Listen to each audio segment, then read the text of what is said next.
This is a beautiful sikha of the Rebbe on the portion of Pashas Behalotecha. It's a beautiful sikha of the Rebbe on the portion, and also on a on Pirkei Avos, on a famous statement of Hillel. Inein ani li mili, ishani la'atzmi moni, v'im le'achshav v'emasai. Famous statement of Rabbi Hillel, who said that statement, and the Rebbe explains it. This statement: if not for myself, who am I? And for myself, what am I? And if not now, when? This is a statement of Hillel, and the Rebbe explains why Hillel said this statement. It's all based on this week's parsha, on the portion that talks in this week's portion that actually the chitas of today, the portion that talks about the Korban Pesach, that the Jews were asked to bring the Pesach in the desert, and that was the first time they were commanded. Because really, when the Jewish people went out of Mitzrayim, they didn't know if they were going to keep the Pesach, and actually they only kept the Pesach one time in the desert. But they're really in Mitzrayim, they were commanded to keep the Pesach. Was really only a commandment in Mitzrayim, in Egypt. So we have in this week's parsha, where God tells them no, they have to keep the Pesach. They have to do the laws of the Pesach. It's in your page 130, and the Rebbe goes into the law of Pesach, a story of the Gemara of Hillel, all connected to what this class is talking about, the difference between the individualism or collectivism. What's important in Judaism? Self or us? We the people. Is there a struggle between myself, between self and we? Or do they work together? And how do they work together? And how does Yiddishkeit look at the concept of the singular and the plural by Jews? So it's a beautiful sikha, and the class starts off on page 130 in text. No, I'm sorry. The class starts off in 125. I apologize, I was skipping 5 pages. The class starts off page 125. Which starts off in the verse of the Torah, the portion on the Bamidbar, Numbers chapter 9, 1-5. Moshe, and God spoke to Moshe at Midbar Sinai. God spoke to Moshe in the desert of Sinai. Ashana Hashenis, this is actually the chitas that we learned today in the morning. Ashana Hashenis in the second year, let's say some Eretz Mitzrayim, when they went out of the land of Mitzrayim. Achodesh Hadishan, in the first month, which is the month of Nisan. Lamer saying, Yasu b'nei Yisrael sa Pesach b'moyad. The Jewish people should do the Pesach. Do the Pesach, and it's time. They haven't done the Pesach. They haven't done the Passover since going out of Mitzrayim. Since being in Mitzrayim, actually, the day they went, the day that they were taken out of Mitzrayim. That was the time they made a Pesach. This is 2 years later. And actually, as Rashi says, that there was the only time that the Jewish people did the mitzvah of Passover the whole time they were in the desert. This was the only time. But that's a separate issue. Let's continue. And the children of Israel shall make the Passover sacrifice at the appointed time, which is the 14th day. On the afternoon of the 14th day of this month, you shall make it an appointed time. In accordance with all the statutes and its ordinance, you shall make it.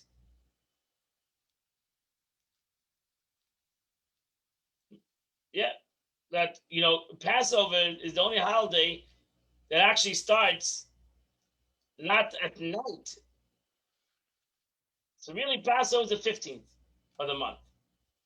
But it doesn't start at the 15th. If it would start at the 15th of the month, that's at night of the 14th.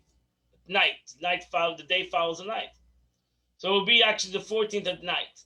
So that's when the Seder starts at night. It needs to start at night, the Seder. But the Passover starts in the 14th by day. So already from the 14th by day, like this year, 11 o'clock, 12 o'clock around that time, you're not allowed to have any chametz in your house. It has to be done. You have to be ready. Pesach started already.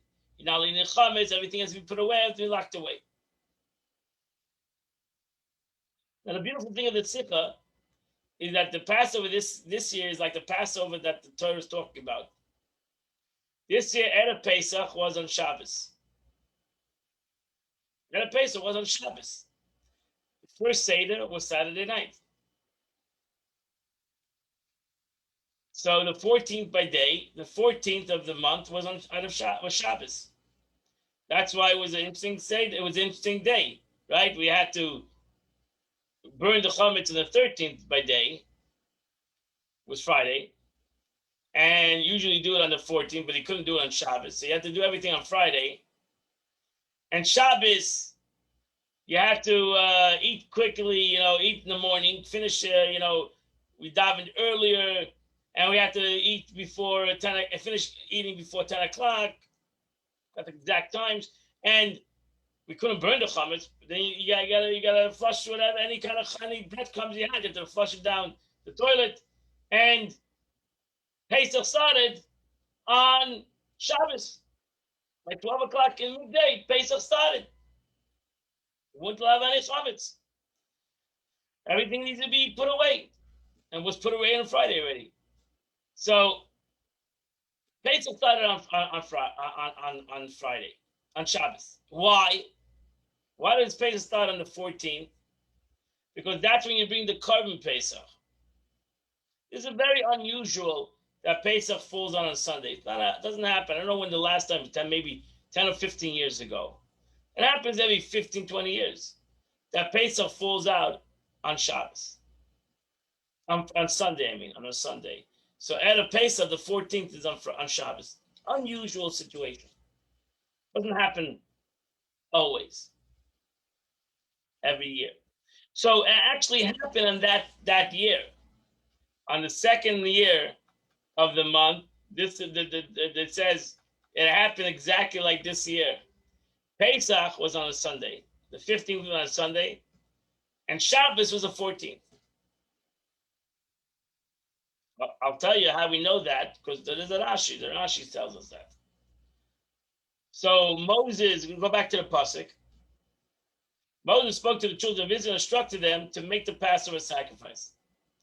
So they made the Passover sacrifice in the first of the month, on the afternoon of the 14th day of the month, at the desert of Sinai. They did it.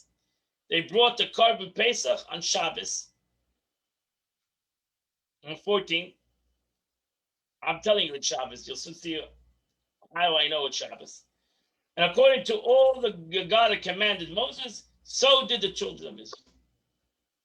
Now Rashi thus takes the word b'moy, you shall do it b'moy in its time.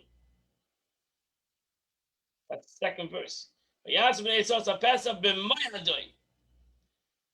Tell the Jewish people that they should do the Pesach b'moy in its time. Rashi says b'Shabbos, even on Shabbos, like that year.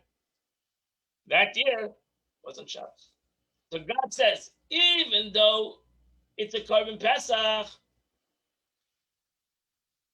and maybe a carbon Pesach should not be brought on Shabbos, nevertheless, the carbon Pesach should be brought on Shabbos. The question is, why shouldn't the carbon Pesach be brought on Shabbos? Why you're allowed to bring carbonis, allowed to bring sacrificial offerings in the temple. You brought sacrifices every day, on Shabbos too. So why will be the question that a carbon cannot be brought on Shabbos, on the Sabbath? And the answer is because there are two kinds of carbonis. There's a carbon tzibur and a carbon yachid. A carbon tzibur means a communal sacrifice, and a carbon yachid is a personal sacrifice. So the law is that a carbon tzibur, a communal sacrifice, can be brought on Shabbos. as we brought the Korban Tamid, the Musaf, we brought sacrifice on Shabbos for the community, for the Jewish nation. So a sacrifice that was for the community could be brought on Shabbos, overrides the Shabbos. A private sacrifice that a person brought for himself cannot override the Shabbos. So the question is, what is the Korban Pesach? What is the Korban Pesach?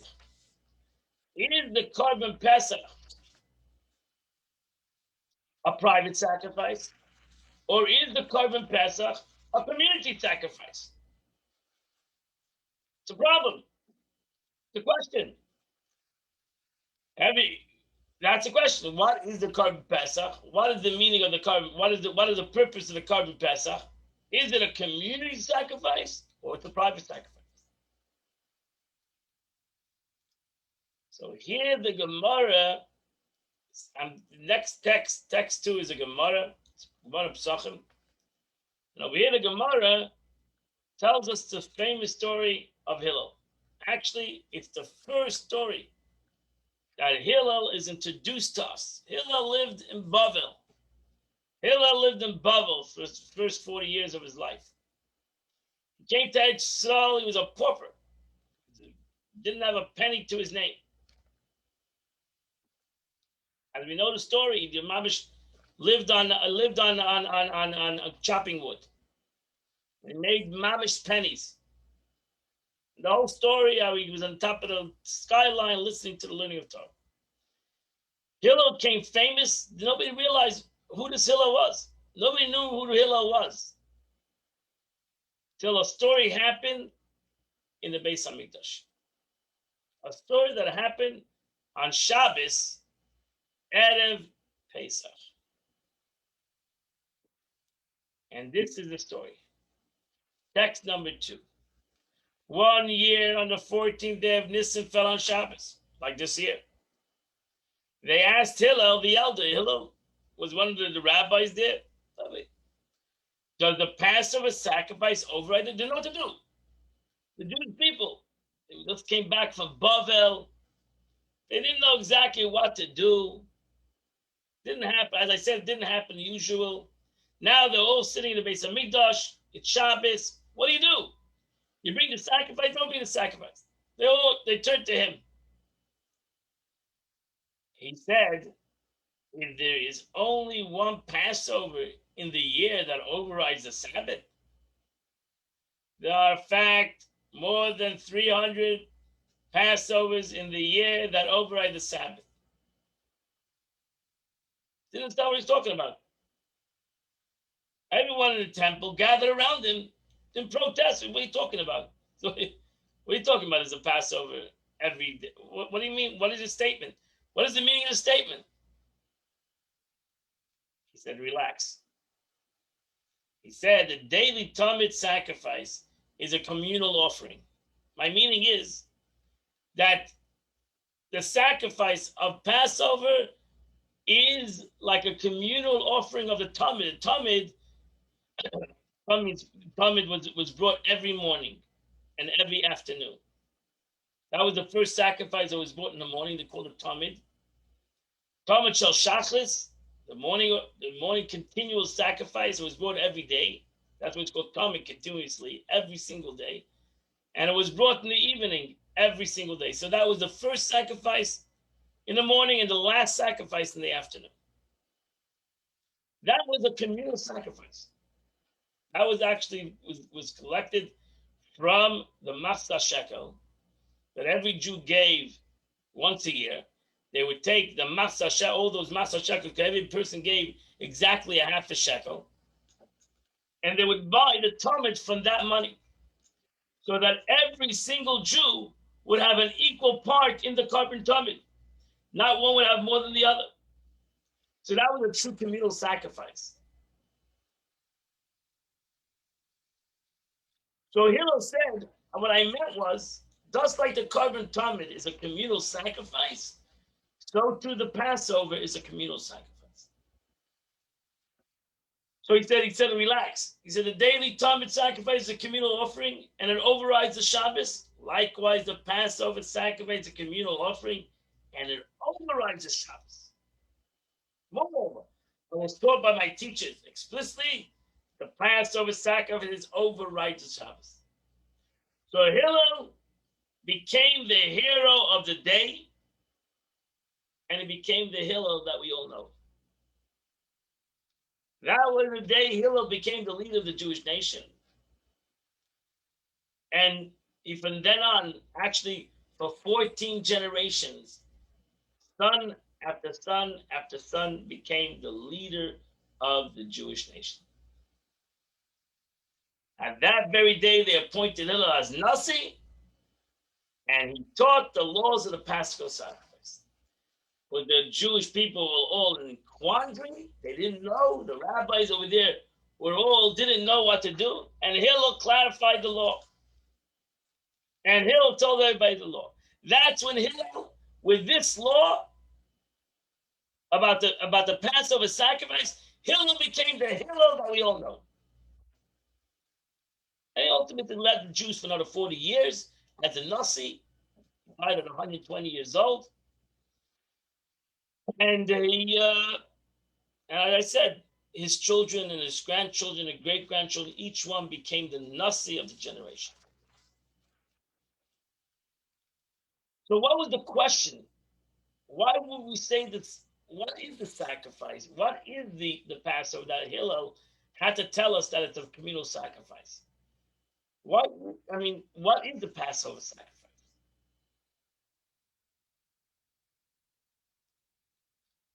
What is the sacrifice? So let's look at the Maimonides, text number 3. So you have over there the law of sacrifice. It says it's a positive commandment to offer the Paschal sacrifice on the 14th of the month after midday. This offering is brought only by a lamb or goats, a male in its first year. Both men and women are obligated in this mitzvah. So it's really starting from the Rambam that it's a personal mitzvah. It's a personal mitzvah. Every person is obligated. It's not a community mitzvah. Every person singularly is obligated to bring the carbon pesach, to bring this sacrifice. How do they do it? So the Torah says it itself. The Torah says itself how they did it. Text number 4. Davar b'nei Yisrael, Leimer, page 128. Speak to the entire community of Israel, saying, on the 10th of this month, let each one take a lamb for each parental home, a lamb for each household. But if the household is too small for a lamb, then he should take a neighbor with him, the nearest house, and he shall take one according to the number of people. So you have to, when it came to the carbon pesach sacrificial offering, you have to know how many lamb chops are there, how much meat is in this lamb, and then how many people are going to be at the Seder. So there has to be enough in the lamb that each person shall have a kazayas at least of this lamb, and to make sure that every person had a portion of the lamb, men, women, and children. So you really had to know. You have to have an account. You just couldn't invite everybody come and eat, because maybe you'll have not enough lamb to give them, not enough carbon pesach to give them. So you had to know exactly how many people, because number 2 is you can't leave leftovers till the morning. So it has to be eaten that night. You can't have leftovers. So you can't invite two little people. That's why according to Jewish law, once a person signed up on the lamb, he couldn't renege his invitation. He had to be part of the lamb. He couldn't say, okay, I quit, I'll take a rain check. Once he became part of the lamb and the lamb was slaughtered, now whoever is part of this lamb needs to be at the Seder, because we need to make sure that the entire lamb was eaten. So over here in this verse, it sounds like the carbon pesach was a personal sacrifice. It was a personal home sacrifice. And if he didn't have enough people in his house to finish this lamb, he needed to make sure to have a neighbor, be part of the lamb. But this sounds like a personal sacrifice. It's not a community sacrifice. It was brought to the family, each family. So the truth is, if a family take a little lamb, this lamb is less than it has to be within the year. So it can be a little small lamb. So you have a small little lamb, one family can eat the whole lamb. Unless to be the single guy. Then he needed to make sure to have more people. So that's one way of looking at it. That was you'll see the next way, the Mishnah, which sounds like it was not a private issue. It was actually a community thing. And that's what the Mishnah says. So we have text number 5, we have a Mishnah. The Mishnah tractate of Psachim, which actually we say this every on Erev Pesach. We say this, it's a long statement. They cut it in very short. The Paschal lamb was slaughtered in 3 groups. Basically what happened was you need to bring the Paschal lamb from your house to the Beis Hamikdash. So you brought it to the Beis Hamikdash, right? Everybody needs to be in Yerushalayim. It's one of the 3 holidays that everybody needs to be in Yerushalayim. So you have to come up your family to Yerushalayim. So now you're in Yerushalayim, or the desert. That year, the second year, the desert. So they were all in the home. So that you need to take your lamb, bring it to the Beis Hamikdash, slaughter it in the Beis Hamikdash, and then take it home and roast it. So that was the 14th by day. 14th in the middle of the day, 11, 12 o'clock. Everybody, millions of people. I don't know how that's what they had. They divided it into groups.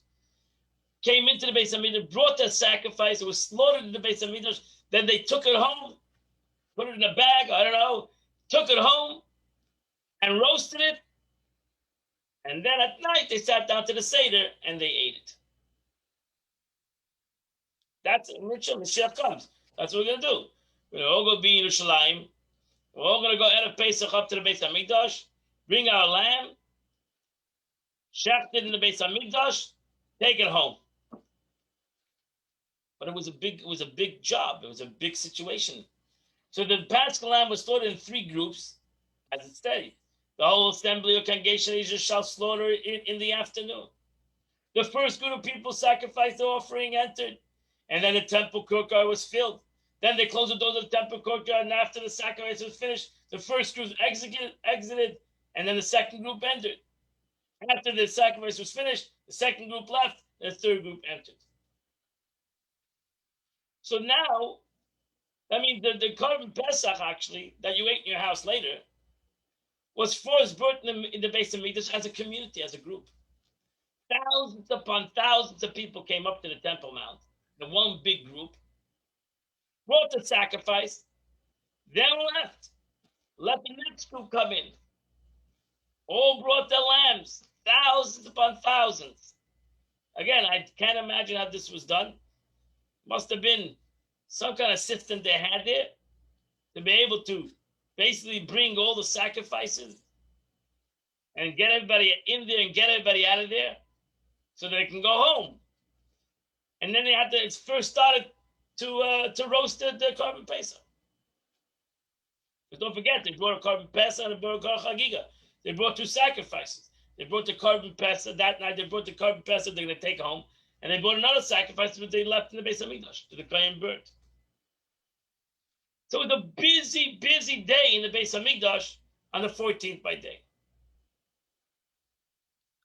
That's why the Jews were questioning. It's Shabbos now. And Pesach is Shabbos. That's what happened, like this year. That's what happened at the time of Hillel. And Pesach was Shabbos. What do you do? Is it a private sacrifice? So the Jews should bring their lambs, or they were there with their lambs. Actually, the Gemara says, the lamb, how do you do that? You have to bring the lamb out of Shabbos. Everybody has to bring their lambs to the Beis Hamikdash. Put it near the Beis Hamikdash, on a pen. I don't know how everybody remembered who the lamb was. And then come on Shabbos and take it into the Beis Hamikdash. Because how did they bring the lambs from where they were to the Beis Hamikdash?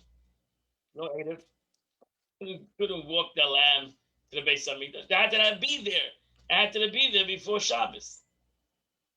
Today we have an Erev. Maybe we'll be able to bring the lamb. But then there was no Erev then, so they had to basically leave their lambs there.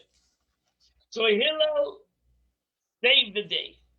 Hillel said, my friends, even though seemingly it's a private a sacrifice, no. The Korban Pesach is not a private sacrifice. The Korban Pesach actually has a dual purpose. It is a private and a public. That's the uniqueness what Hillel wanted to explain. The uniqueness of the Korban Pesach, that it has both. It's a private and a public.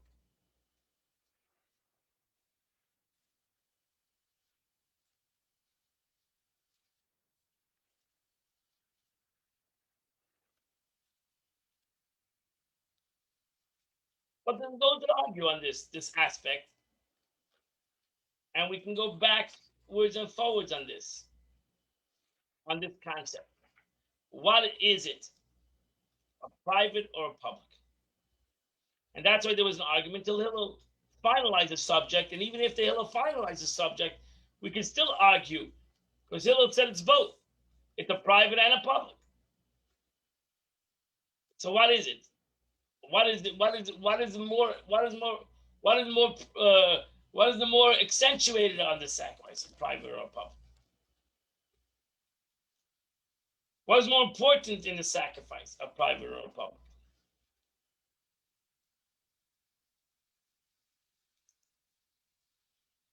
So let's continue.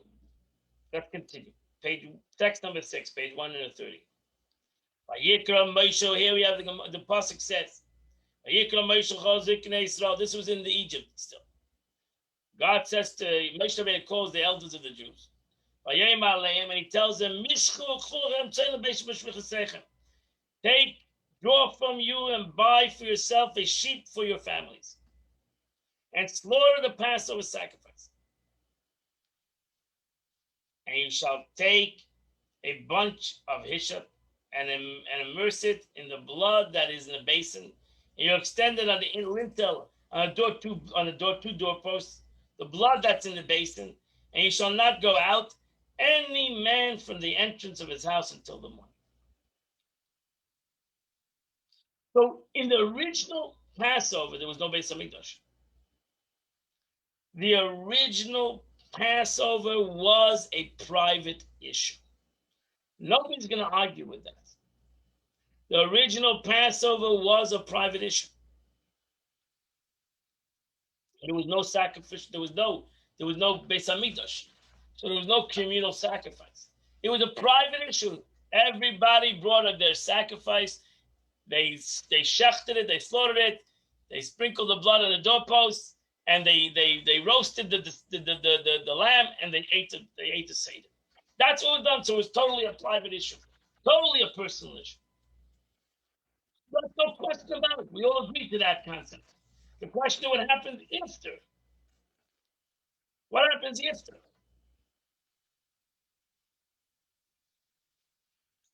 So everybody agrees that to begin with, the beginning of the sacrifice, where the sacrifice started in the desert, was a private issue.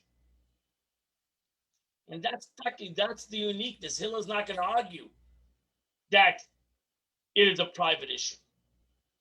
Hillel's going to say that you're right. It started off as a private issue, but then it continued into a public issue. So here we have, Hillel wants to tell us that we have the importance of being every person to himself, but ultimately the self comes into the second year of going out of Mitzrayim, that it needs to become the self, needs to become, but I needs to become we. And actually, it has to start off with I to become we. It has to start off with the Jews in Mitzrayim, where there was the eye. Each person brought their own sacrifice to come to the second year after going out of Mitzrayim and becoming the we, becoming the us. So the Rebbe says we see this beauty in Yiddishkeit in general. You go to text number 7. It says Bilam, the wicked Bilam, when he saw the Jewish people, we're going to come to that in a couple of weeks, portion of Balak, later on in Bamidbar, Bilam sees the Jewish nation. And it says in the verse, and Bilam saw Israel dwelling by their tribes. Vayar Yisrael Sheichin L'Shvatav. He saw that the Jews were dwelling by their Shvatim. What does that mean? So it says, Rashi says, he saw each tribe dwelling separately, not intermingled. He saw the Jewish nation, but he saw that they each had a different tribe. There were 12 tribes. We know, as in last week's portion, each tribe had a separate degel, had a separate banner. Each tribe was separate. Each tribe had their own agenda. What is the virtue in this? The question is asked, what's the virtue in that he saw this separate, that they were separate? That's a beautiful thing. He should have said, I saw the Israel and they were all united. No, he saw them as separate identities, separate entities, separate tribes. So what's the beauty in that? The beauty in it is as follows. Abraham served God more through love than awe. As a soul emanates from the attribute of chesed. That's what Abraham is chesed. Divine kindness. Isaac serves more through the awe than love, in so much as his soul is from the divine attribute of gevura, strength and discipline. Yeah, because Jacob serves Tiferes, compassion. In the same way, each person ought to know their respective soul's potential. In essence, what Bilam said, I see the beauty of the individual souls. I see the beauty of the individual tribes. You're right, they're one nation. But each tribe had a different character. Each tribe had a different vision. The beauty is that they all served God. It was not a black and white situation. It was like a rainbow in the service of God. As long as all of us are trying to serve HaKadosh Baruch Hu, we're all trying to serve God, we do not need to be the same. We all don't need to serve. Bilam said, I see the beauty by Jews that each one is serving God with his own kind of background, in his own kind of uniqueness. They're all serving God. Look at a beautiful, colorful situation this is. It's not that it's all the same. I think they're different. It's brought down that each tribe had a different nusach. It's things different, like you find today. Ashkenazim, Sfardim, and Taim, they all say things different. Sidim, different kind of Sidim, they all say things different. We're all serving HaKadosh Baruch Hu. We are all serving God. If we were creating our own gods, then you got a problem. But now we're all serving God. But everybody's serving God in their character, the way their surroundings, the way they've been brought up. That's the beauty. What Bilam saw when he said, "I see the Jews are dwelling by their tribes. I don't see them all like the same character. Everybody's trying to mimic each other. Everybody's trying to be the same. Oh, I see everybody serving God with their own nature. I see each tribe serving God in that tribe's way of life. And there were different tribes. As we know from the tribes itself, There were different tribes, Yehuda and Yosef, and Yehuda and Reuben. There were different characters. Abraham and Jacob were different characters. And each one served. Abraham served his life through kindness. Yitzchak served his life through severity and to the attribute of Gevura. And Yaakov Avinu served his life through the concept of compassion and beauty. That's the beauty. God doesn't want you to serve him through somebody else's character.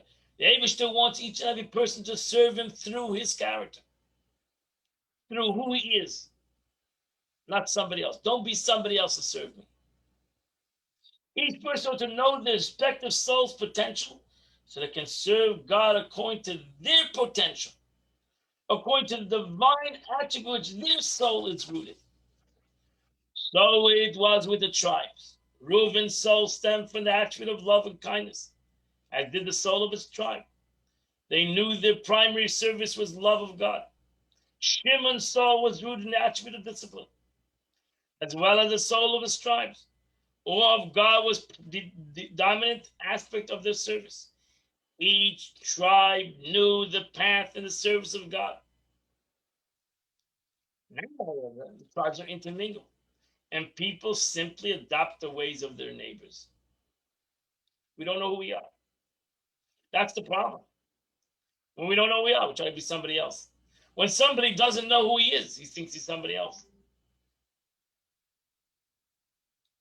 That's the problem. That's when a person needs to know who he is.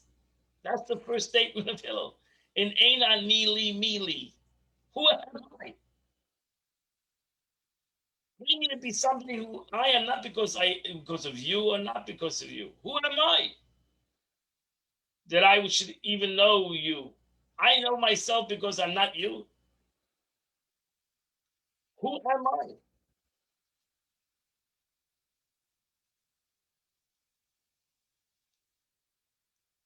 And that's the first thing everybody needs to understand.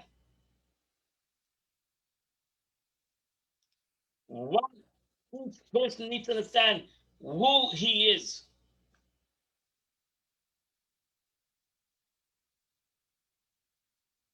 This is the deeper meaning of Bilam saw Israel dwelling by their tribes. Each tribe recognized its uniqueness in the service of God and served God according to its potential. Had they been intermingled, each would have imitated the other, even though such a service would have no correlation to the root of their souls and would have offered their souls no rectification. Basically, I'm serving something else. I'm serving it to somebody else because I don't know who I am. That's a problem. That's what Bilam said. Bilam said, I see how Jews know who they are. They know who they are. And they know how to serve God because they know who they are. They know which tribe they come from.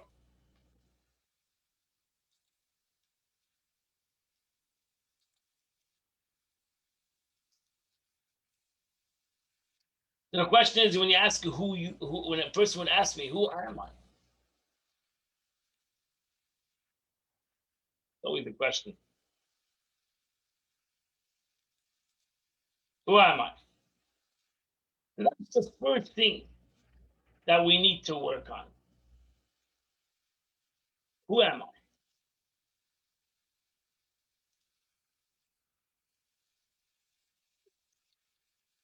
That's the way the Rebbe learns the statement of Hillel. Text number 8. You have the Hillel's famous statement. We have Hillel's famous sandwich, and now we have Hillel's famous statement. Hillel said, Im eina nili mili. If not for myself, who is for me? Shani la'atzmi. If I am for myself, what am I?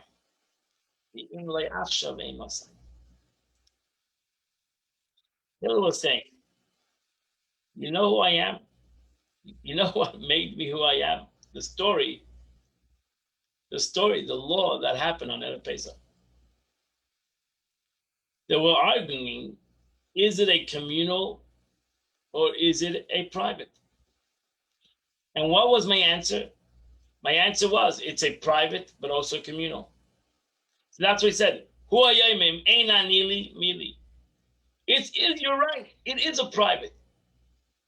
Because Shanila asks me, but if it's only being private, then who's Hillel?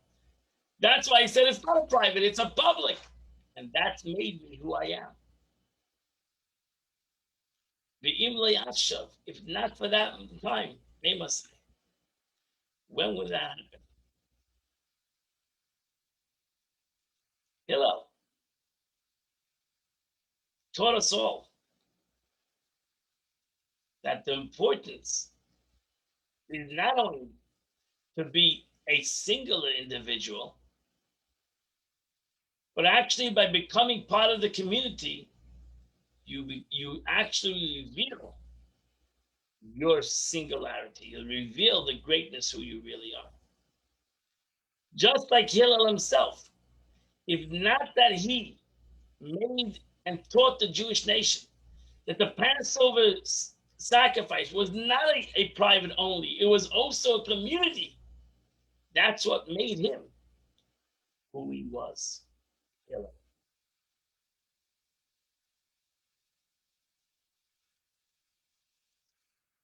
So Hillel, in essence, emphasizes the aspect of being part of self and knowing who you are and not letting down who you are, but never taking the emphasis of who you are to the lack of being part of the general community, being part of Klal Yisrael. So Hillel went even a step further than Bilam. Bilam saw the greatness of the individual. Hillel said, I see the greatness of the individual the way he's part of the general. Because what can the individual give to the general is when the individual knows who he is. When the individual knows who he is, then not only can he give to the general, but the general can even give him a greater existence. So first, you gotta know who you are. If I don't know who I am, who's gonna tell me who I am? Nobody can tell me who I am. How can you know who I am? But if Shanila asks me, if I'm gonna be for myself, I'm not gonna be a public issue, honey, then I'm nothing.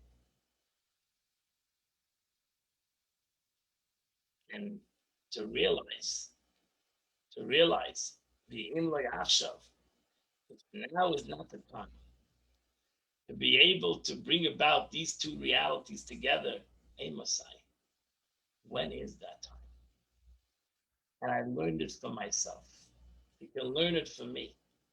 I took the opportunity and I became the Hillel that I became because I didn't say now is not the time.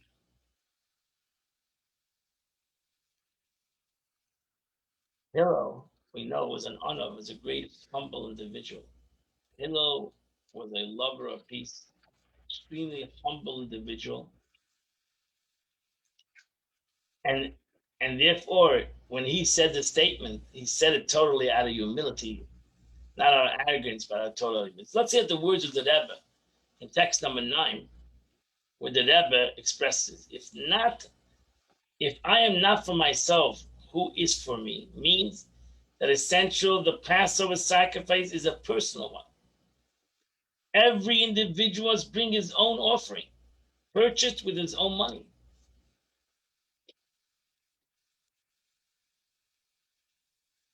And be a part of his own group. But on the other hand, if I'm only by myself, who am I? Meaning, the sacrifice must have the properties of a communal sacrifice. And moreover, if it were only a personal offering, only for myself, it would not it would override the Shabbos,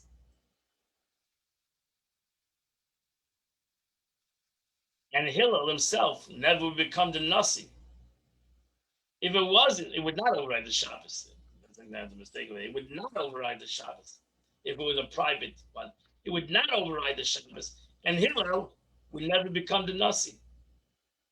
Thus he says, "What would I be if the Passover sacrifice wasn't a communal sacrifice?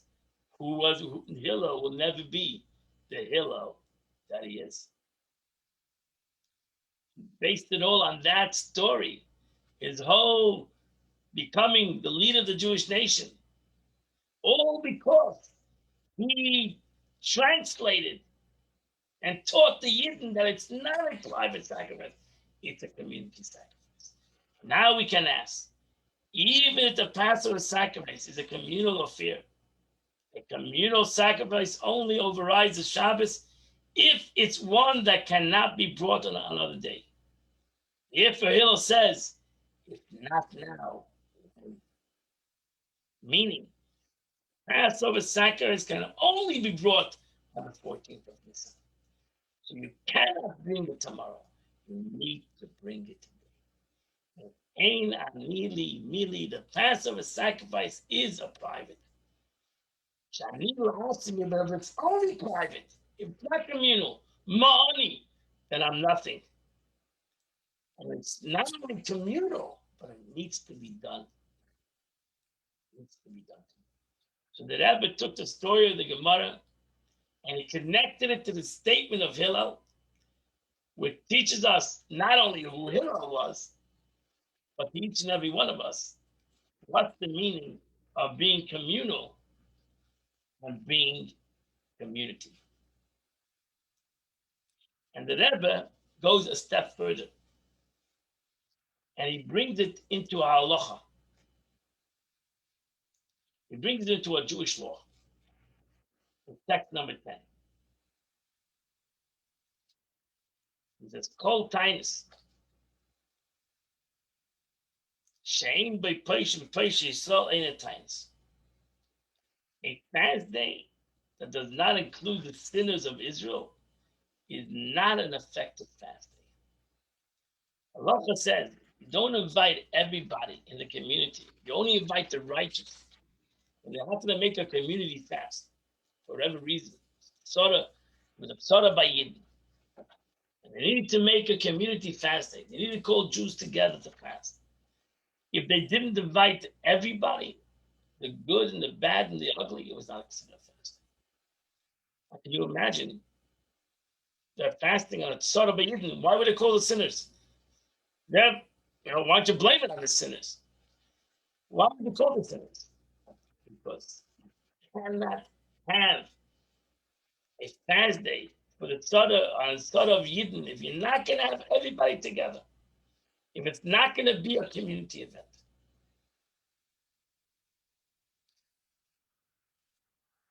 That's why I say many times the word tzibur, the word of tzibur, community,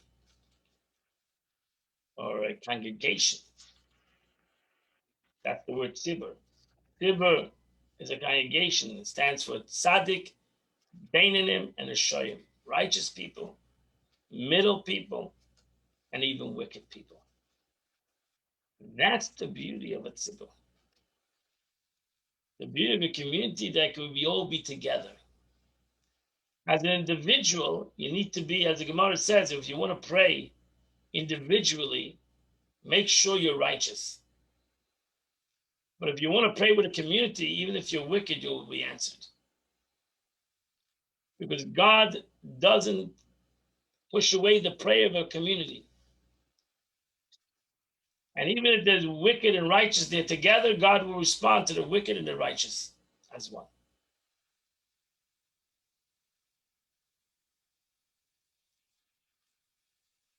So the Alter Rebbe in text number 11 says, everyone possesses the quality in which they surpass others, a quality in which others need you.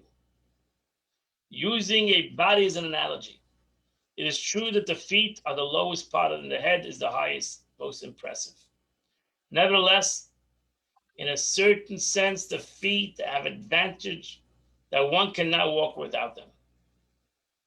They also serve to hold up the body and the head. So and so. The head is not completely without the feet. Similarly, the Jewish people comprise of one body. Even if someone thinks that they are like a head compared to someone else, the truth is you cannot be complete without the other person.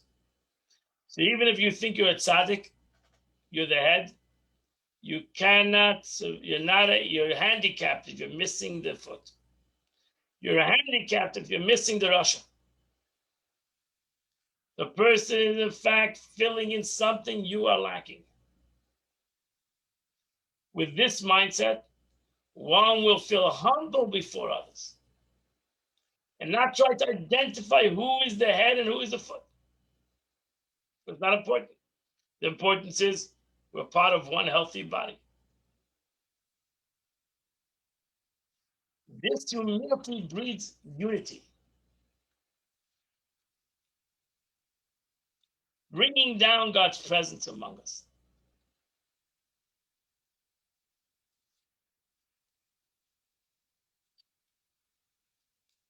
And the Alter Rebbe says another very powerful statement in text number 12. The Alter Rebbe says, "V'nefesh v'ruach." When you look at another Jew, you're seeing his actions. You don't see who this Jew, what kind of neshama he has.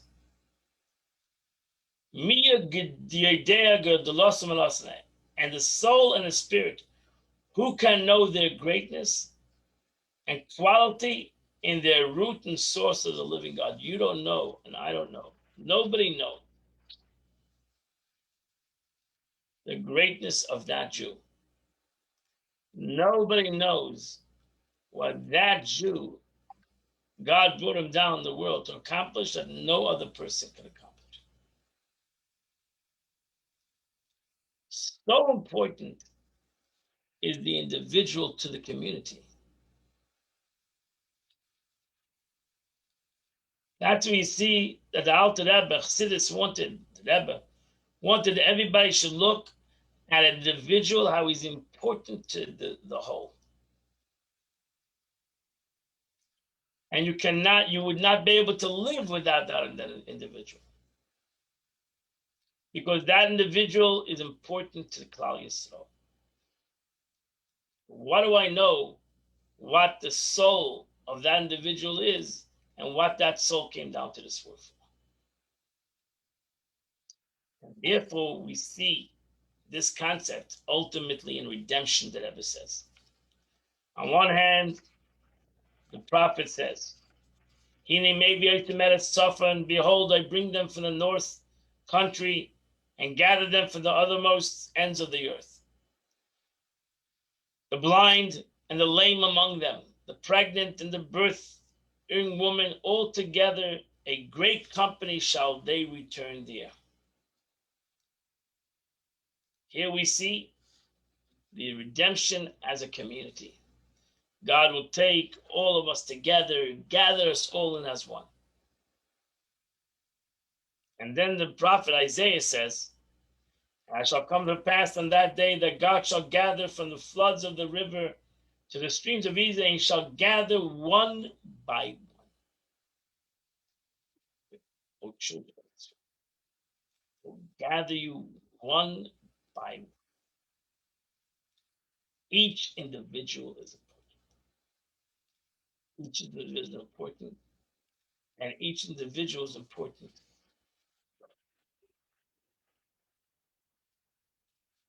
At the end of this class, you have an exercise on page 138.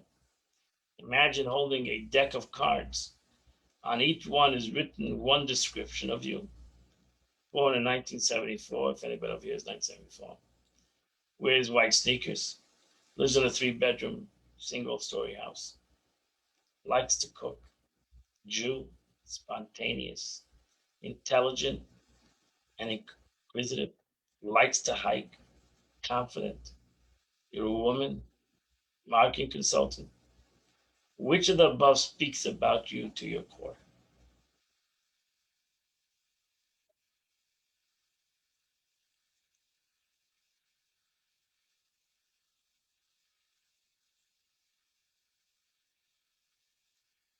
Hillel teaches us it's more than ein anili mili. It's more than just about who I am. It's who ultimately we are as a Jewish people. Ein anili mili, if you're right, if not for who I am, who will be me? Shanila atzmi.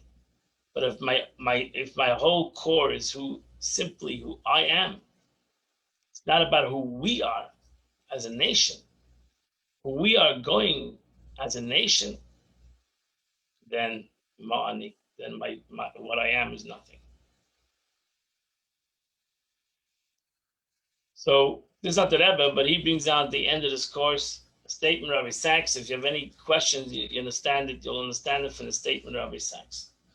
I once had an opportunity to ask the Catholic writer Paul Johnson what had struck him most about Judaism during the long period he spent researching it for his mastery, A History of the Jews. He replied roughly these words: there have been in the course of history societies that emphasize individual, like the secular West today. And there have been other places weighted on collective, community, communist Russia, China.